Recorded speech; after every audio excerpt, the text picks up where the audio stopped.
Hello friends, good evening সবাইকে এবং সবাইকেও আবারও নতুন আরেকটি ক্লাসে সবাইকে ওয়েলকাম জানাই স্টাডি ফর জবে। তো তোমরা জানো প্রত্যেক মঙ্গলবার আমার এই ইউটিউব চ্যানেলের মাধ্যমে তোমাদের হিস্ট্রি ক্লাস কিন্তু করানো হয়। তো হিস্ট্রি ক্লাসের আজকে কিন্তু দ্বিতীয় ক্লাস তোমরা এখানে দেখতে পাচ্ছ, ক্লাস নাম্বার 2। তো হিস্ট্রির মধ্যে আজকে তোমাদের মিডিয়েবল হিস্ট্রি করানো হবে। মিডিয়েবল হিস্ট্রি যেটা একটি ক্লাস কিন্তু আগের মঙ্গলবারে কিন্তু হয়ে গিয়েছে। তো তোমরা যেন এভরি টুয়েসডে রাত 8টার সময় কিন্তু তোমাদের হিস্ট্রি ক্লাস করানো হয়। তো এখন কিন্তু তোমাদের আমি শুরু করেছি মিডিয়েবল হিস্ট্রি থেকে, তারপর হয়ে যাবে তোমাদের মডার্ন হিস্ট্রি, তারপর হয়ে যাবে তোমার আনসিন হিস্ট্রি। তো তার জন্য কি করতে হবে, তার জন্য তোমাদের অবশ্যই কিন্তু সাবস্ক্রাইব করতে হবে স্টাডি ফর জব ইউটিউব চ্যানেলটিকে। এখানে কিন্তু একদম বেসিক থেকে তোমাদের ক্লাসটি শুরু করা হয়েছে, একদম প্রথম থেকে তোমাদের শেষ পর্যন্ত প্রত্যেকটি ক্লাস তোমাদেরকে এই চ্যানেলের মাধ্যমে করানো হবে এবং পরীক্ষাতে 100% কমন আসার গ্যারান্টি আমার এই ক্লাসের মধ্যে তোমাদেরকে আমি দিয়ে দিয়েছি। তো এখানে তোমরা একদম এক্সাম ওরিয়েন্টেড কোয়েশ্চেন কিন্তু পাবে, ঠিক আছে? তো তার জন্য অবশ্যই তোমরা স্টাডি ফর জব ইউটিউব চ্যানেলটাকে সাবস্ক্রাইব করে নেবে। তাহলে শুরু করি আজকের ক্লাসটি।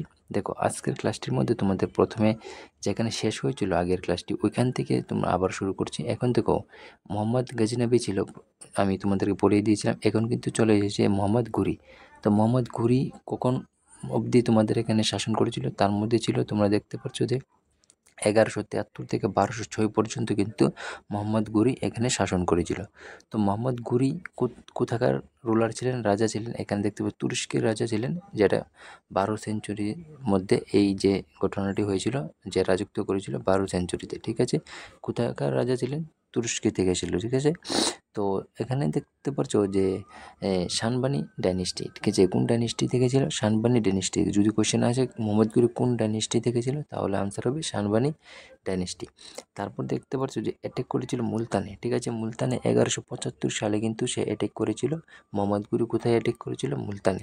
তারপর দেখতে পাচ্ছ তোমাদের যে 1178 সালে তিনি অ্যাটাক করেছিলেন সোমনাথ টেম্পল, ঠিক আছে? এখানে দেখতে পাচ্ছ 1178-এ সোমনাথ টেম্পলের মধ্যে সে কিন্তু অ্যাটাক করেছিল, যেটা হচ্ছে গুজরাটে। সোমনাথ টেম্পল কিন্তু গুজরাটে, কিন্তু কী হয়েছিল? সফল হয়নি, সে কিন্তু সফল হয়নি।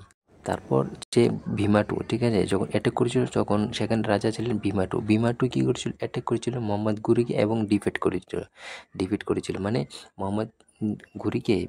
যখন মোহাম্মদ ঘুরি যখন সোমনাথ টেম্পলে অ্যাটাক করেছিল, তখন কিন্তু ভীমাটু নামে রাজা ছিলেন, সেই কিন্তু তার অ্যাটাকটিকে কী করেছিল? ডিফিট করেছিল এবং মোহাম্মদ ঘুরিকে হারিয়ে দিয়েছিল, ঠিক আছে? ভীমাটু মোহাম্মদ ঘুরিকে হারিয়ে দিয়েছিল, এটাও তোমাদের মনে রাখতে হবে। তারপর দেখো যে মোহাম্মদ ঘুরি এসেছিলেন কোথায় থেকে? গোমাল পাস দিয়ে। কোথায় থেকে যদি বলে মোহাম্মদ ঘুরি কোথায় থেকে এসেছিল? গোমাল পাস দিয়ে এসেছিল। তখন দিল্লিতে যখন মোহাম্মদ ঘুরি রাজত্ব করেছিল, তখন দিল্লিতে এবং রাজস্থানে কে ছিল? দিল্লি এবং রাজস্থান কার আন্ডারে ছিল? এটা ছিল যে চৌহান ডাইনেস্টি, ঠিক আছে? চৌহান ডাইনেস্টি কিন্তু তখন দিল্লি এবং রাজস্থানে রাজত্ব করছিল। তো পৃথিবীরাজ চৌহান কে ছিল রাজা এখানে? এখানে রাজা ছিল কিন্তু পৃথিবীরাজ চৌহান। তো পৃথিবীরাজ চৌহান সেখানে রাজা ছিলেন এবং রাজধানী ছিল আজমির। পৃথিবীরাজ চৌহানের যে চৌহান ডাইনেস্টি থেকে ছিল, সেখানকার রাজধানী ছিল আজমের। আজমের কোথায় ছিল? সেটা কিন্তু রাজস্থানে ছিল। তো আশা করি এই জায়গাটা তোমরা অবশ্যই বুঝতে পেরেছ, ঠিক আছে? তারপর দেখো, তারপর যে যে পৃথিবীরাজ চৌহান যে ছিল, ঠিক আছে, তার একজন কবি ছিলেন। কবিটি তার নাম কি? চন্দ্রবাদ্রাই কিন্তু তার একজন কবি ছিলেন। তার যে পৃথিবীরাজ চৌহানের কবি ছিল চৌহান ডাইনেস্টির মধ্যে চন্দ্রবাদ্রাই। তো পৃথিবীরাজ রাসু একটি বইয়ের নাম ছিল যে পৃথিবীরাজ রাসু। তো পৃথিবীরাজ রাসু বইটির লেখক কে ছিলেন? সে ছিলেন চন্দ্রবাদ্রাই। এই যে কবি চন্দ্রবাদ্রাই কিন্তু পৃথিবীরাজ রাসু লিখেছিলেন এবং পৃথিবীরাজ রাসু বইটির মধ্যে কিন্তু পৃথিবীরাজ চৌহানের সম্পর্কেই কিন্তু তোমাদের এখানে লেখা হয়েছিল, ঠিক আছে? তো সেই সময় সিন্ধু ও কাশ্মীরে কে ছিলেন? মোহাম্মদ ঘুরি তখন সিন্ধু এবং কাশ্মীরে কিন্তু ছিলেন, ঠিক আছে? সিন্ধু কাশ্মীর কোথায়? ভারতের উপরের এই জায়গাটায়, ঠিক আছে? তখন দিল্লি এবং রাজস্থানে ছিল কে ছিল? এখানে ছিল পৃথিবীরাজ চৌহান। অবশ্যই তোমরা বুঝতে পেরেছো। তারপর দেখো, তারপর যখন 1191 যখন 1191 সন এসেছিল, তখন কী হয়েছিল? তখন কিন্তু ফার্স্ট ব্যাটেল অফ তারেন, ঠিক আছে? তখন যে দেখো তারেনের প্রথম যুদ্ধ হয়েছিল 1191 সালে। এটা কিন্তু খুবই ইম্পর্টেন্ট, এটা তোমরা স্টার মার্ক দিয়ে রাখতে পারো, কেননা তারেনের প্রথম ব্যাটেল, দ্বিতীয় ব্যাটেল, তৃতীয় ব্যাটেলও কিন্তু তোমাদের এক্সামে কিন্তু এসে থাকে। তো প্রথম ব্যাটেল হয়েছিল 1191 সালে। কার কার মধ্যে হয়েছিল? এটা হয়েছিল পৃথিবীরাজ রাসু এবং মোহাম্মদ ঘুরির মধ্যে প্রথম ব্যাটেল হয়েছিল, যে ব্যাটেল অফ তারেন 1191 সালে। অবশ্যই তোমরা বুঝতে পেরেছো। ঠিক আছে। তারপর দেখো রাজা জয়চাঁদ। রাজা জয়চাঁদ কে ছিল? কন্নৌজের রাজা ছিল। কন্নৌজ কোথায়? কন্নৌজের জায়গাটা কোথায়? এটা ছিল উত্তরপ্রদেশে। উত্তরপ্রদেশের রাজা ছিল। কোন ডাইনেস্টি থেকে ছিল? দেখো ঘেটবাল। ঘেটবাল ডাইনেস্টি থেকে কিন্তু রাজা জয়চাঁদ ছিল। তো অবশ্যই বুঝতে পেরেছি দিল্লি এবং রাজস্থানে ছিল পৃথ্বীরাজ চৌহান। তারপরে কাশ্মীর এবং সিন্ধুতে ছিল কে ছিল? মোহাম্মদ ঘুরি। এবং যে উত্তরপ্রদেশ যেটা কন্নৌজ, এখানে ছিল জয়চাঁদ। তো জয়চাঁদের কন্যা ছিল একজন, ঠিক আছে, তার নাম কী ছিল? কী ছিল? সঙ্গীতা, ঠিক আছে, সঙ্গীতা কিন্তু ছিল যে জয়চাঁদের একমাত্র কন্যা, ঠিক আছে।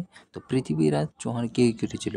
সঙ্গীতাকে ভালোবেসেছিল, ঠিক আছে, কিন্তু রাজা জয়চাঁদ রাজি ছিলেন না, ঠিক আছে। তাদের এই যে সম্পর্কের মধ্যে রাজা কিন্তু জয়চাঁদ যে ছিল সে কিন্তু রাজি ছিলেন না।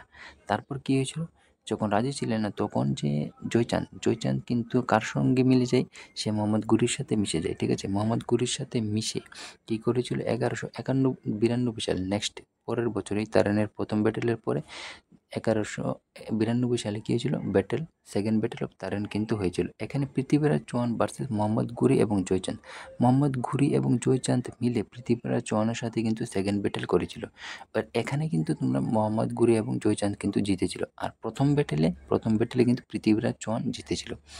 তারপর যখন 1193 সাল আসে তখন মোহাম্মদ ঘুরি দিল্লি ক্যাপচার করে নিয়েছিল, ঠিক আছে। 1193 সালে কে ক্যাপচার করেছিল? ঠিক আছে। তো যখন তোমরা 1193 সালে এসেছিল তখন দিল্লিটাকে ক্যাপচার করেনি। কে ক্যাপচার করেনি? সে করেছিল এখানে দেখতে পাচ্ছ মোহাম্মদ ঘুরি। যখন 1194 সাল আসে তখন ব্যাটেল অফ চন্দাবন হয়। ব্যাটেল অফ চন্দাবনে কী হয়েছিল? এটা কার মধ্যে হয়েছিল? মোহাম্মদ ঘুরি এবং জয়চাঁদের মধ্যে কিন্তু ব্যাটেল অফ চন্দাবনটা হয়েছিল, ঠিক আছে। এখানে মোহাম্মদ ঘুরি যে জয়চাঁদকে কিন্তু হারিয়ে দেয়, ঠিক আছে। মোহাম্মদ ঘুরি অবশ্যই জয়চাঁদকে এখানে হারিয়ে দেয়। তারপর মোহাম্মদ ঘুরি কী করেছিল? মোহাম্মদ ঘুরি গডেস লক্ষ্মী নামে কয়েন চালু করেন, ঠিক আছে, চান্দাবন বর জেতার পর। যখন এই চান্দাবন বরটা মোহাম্মদ ঘুরি জিতে তারপর গডেস লক্ষ্মী নামে একটি কয়েন চালু করেন। এটাও কিন্তু ইম্পর্টেন্ট কোয়েশ্চেন, ঠিক আছে। লক্ষ্মী কয়েন কে চালু করেছিলেন? মোহাম্মদ ঘুরি। তারপর দেখো যখন মোহাম্মদ ঘুরির দাস, ঠিক আছে, তারপর মোহাম্মদ ঘুরির যে স্লেভ, দাস বলতে স্লেভকে দাস বলে এটা তোমরা অবশ্যই জানো। তো মোহাম্মদ ঘুরির দাস ছিলেন 4 জন। কে ছিল? একজন ছিল কুতুবুদ্দিন আইবক, তারপর ছিল দেখতে পাচ্ছ কোয়াবাচা এবং মোহাম্মদ বিন বখতিয়ার খিলজি এবং এলদুজ। এই 4 জন কিন্তু মোহাম্মদ ঘুরির কে ছিল? স্লেভ বলতে দাস, ঠিক আছে। তো তোমরা জানো এই 4 জন তোমার মোহাম্মদ ঘুরির দাস ছিল। তারপর যখন 1203 আসে, 1203-এ কী হয়েছিল দেখতে পাচ্ছ। দেখো যখন 1203 আসে, 1203-এ যে চন্দেল রুলার কি? পরমাদিদেব ছিল। কোথাকার রুলার ছিল? এটা ছিল চন্দেলের রুলার। চন্দেলের রাজা ছিলেন পরমাদিদেব। হারিয়ে দিয়ে মোহাম্মদ ঘুরিকে কী করেছিল? 1203 সালে মোহাম্মদ ঘুরিকেই কিন্তু এই যে পরমাদেব কিন্তু হারিয়ে দিয়েছিল। হারিয়ে দেওয়ার পর যে পরমাদিদেব ছিল, পরমাদিদেবের 2 জন সেনাপতি ছিল, একজন নাম আল্লাহ এবং উদাল। একজন হচ্ছে আল্লাহ, একজন হচ্ছে উদাল। এটাই কিন্তু ইম্পর্টেন্ট কোয়েশ্চেন। আল্লাহ এবং উদাল কার সেনাপতি ছিলেন? এই কোয়েশ্চেনটাই কিন্তু প্রায় অনেক এক্সামে কিন্তু এসে থাকে। তারপর 1206 আসে মোহাম্মদ ঘুরির লাস্ট ক্যাম্পে ছিল, ঠিক আছে। মোহাম্মদ ঘুরি লাস্ট ক্যাম্পে কোথায় ছিল? খোকার, যেটা জাটদের উপর 1206 সালে কিন্তু তাদের উপর অ্যাটাক করেছিল। লাস্ট ব্যাটেল যেটা ছিল মোহাম্মদ ঘুরির। তারপর দিল্লির পুরনো নাম কী ছিল? দিল্লিকাপুরী। তোমরা অবশ্যই জানো দিল্লিকাপুরী। দিল্লির পুরনো নাম ছিল দিল্লি এস্টাবলিশ কে করেছিল? দিল্লিকে কে এস্টাবলিশ করেছিল? এটা ছিল ঠিক আছে, আনংপাল দ্বিতীয়। আনংপাল 2 কিন্তু এখানে দিল্লিটাকে এস্টাবলিশ করেছিল এবং দিল্লি এস্টাবলিশ হয়েছিল 1911 সালে। 1911 সালে কিন্তু দিল্লি এস্টাবলিশ হয়েছিল এবং দিল্লি কিন্তু রাজধানী হয় 1912 সালে। তো এইগুলো ছিল তোমাদের আজকের ক্লাসের ইম্পর্টেন্ট কিছু ক্লাস। তো তারপর নেক্সট আমি স্লেভ ডাইনেস্টি থেকে শুরু হয়ে যাবে ক্লাস। তো নেক্সট ক্লাসে আবার তোমাদের স্লেভ ডাইনেস্টি থেকে দেখা হচ্ছে।